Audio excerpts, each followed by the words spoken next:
Stacking. Phoenix, I think, is looking up to be a really good pick for EHOME. It really does. Oh, exciting. Good to see Windrunner picked up here. To secure ROTK getting a level 6 at a decent time. And we saw this in the first game, right? This is what EHOME like to do. They want to go for the gank at top and then immediately pressure the tower. They have the charge onto ROTK. He also still has his ultimate, but he's hit by the charge. Now the shotgun shot latches, and ROTK's done for, but so too does the Razor Fall. Evil Geniuses were not expecting this many heroes. EHOME clean up 2 for 1. Sumail, he's got to be careful here. He does have 17 wand charges, and maybe just trying to bait EHOME into a bad situation. Another Lance comes out. And the little bit of extra sustain from Fear going a Treads and Drum of Endurance build. Got some incredibly stat-heavy heroes on EG. They're going to go for Fear here in this top lane. CTY making a large charge, but will still be able to get out ahead of the counter charge from PPD. Yeah, that was a little bit too Sumail latched it. Lanam in some trouble, is going to go down to straight up focus fire. DDC is here, but chooses not to pop the Winter's Curse. Advantage, and you're going to have to stand up to them eventually, that they have to have a counter mech. I sort of agree with you that the mech is unnecessary. He's not really going to have the mana pool to cast all of his abilities. He's TPing down right now, and he already only has enough mana for the Supernova. So by going for this, it kind of shows that they do want to get into fights. Nice pickup here. YJ is going to be targeted by Sumail, trying to burst him down ahead of that Doppelganger. At the same time, Spirit Breaker does go down to the Witch Doctor. YJ still going to be run down by Sumail, and that's a huge trade-off. Commit for anything, and Sumail focus firing down this tower. This tier 2 is going to open up a lot. It's going to be hard for them to Whoa, blink forward, he grabbed ROTK! There goes the Cold Embrace. ROTK will live through this one. There's no way EG can threaten him any further. Charge comes in. Oh, ROTK sneaks one step ahead. Now PPD is going to be threatened. The cast bounces to him. CTY going to pull him back even further. Bond with the vacuum! And the shackle shot! They now go for CTY. Winter's Curse to cancel it, but PPD still gets the kill! Now Fear moves forward with the extra damage he has and chased away the rest of EHOME. PPD on the hunt, but decides to cancel that charge. Evil Genius is playing pretty disciplined. They don't have to, because EG have no reason to go for BKPs. There's just no disables on the side of EHOME right now. You gotta force inefficient item choices from EG. Oh, Sumail gonna find another one. Lanam's done for. He makes quick work of that Witch Doctor with the double damage focus fire.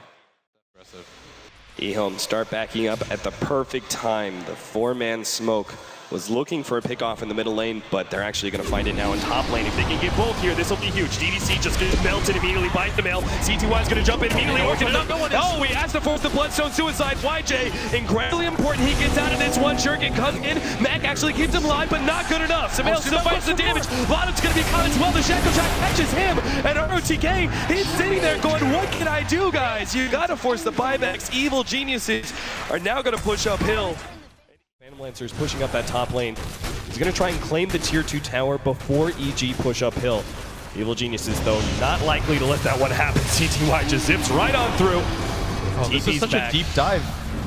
They're going in a bit too deep. They're going to focus. Good control. Evil Geniuses not diving in too deep, realizing what was happening. Back up, immediately focus down that tier 3 tower. The range Rex is going to go down as well now. And EHOME still have yet to really force that initiation.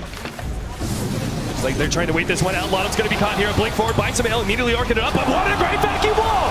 Catches in for PPD. Charges going for RTK. Trying to lock down that Phoenix ahead of the Supernova. He will not be able to get it off. Winter Curse played onto Fear. He's going to be dropping low here, but he does have that Aegis to work around.